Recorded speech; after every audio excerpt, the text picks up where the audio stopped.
Улаанбаатар хотын иргэд та бүхэн сонгуулийн ус төрөөр бөмбөлж байгаа үжээ. Би дээр нэмж бөмбөлөхийг хүсэхгүй. Харин та бүдийнхээ юу хүсэж бодож байгааг гэж сонсъё. Улаанбаатар хотын хүн ам дөрвөлийнхаа дунд багтаа байна. Бороо ороход хүүхэд хөвгчтэй үерийн аюулаас байдаг. Орой болгон энэ саранхуй гудамжаар хичээлээ тараад явж ирдэг. Дагуур хотуудыг хөгжиж хүн амаа жаахан хэрэгжүүлмээр. Мод тарихгүй байж огтолж байшин байна. Бид одоо бол тийм орчинд амьдралаар байх уу? Устгаа баймаа давталгаа болмоор байна. Хотын гадаа зүрх үлдээ 4-5 цаг өгсөн. Асан дээр явгуун давуу ирсэн. Нар хаагаад байшин байшин. Улаанбаатар хот маань жаахан гүйж зам тампаа ахгүй. Жолооч нар явгуун зам үлдээ соёлтой орсмоор. Энэ байшин хүн болсон зэрэг хэвлээ. Бидний амьдралыг сайжруулах нь усаа гэж хүн хүн байна.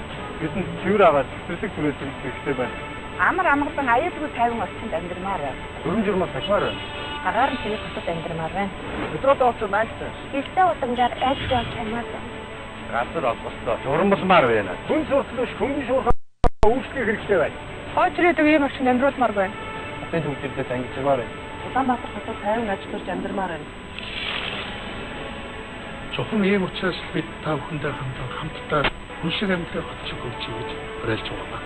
Хүн шиг амьдрч хот шиг хөгжиж нийслэлийн ардч болсон.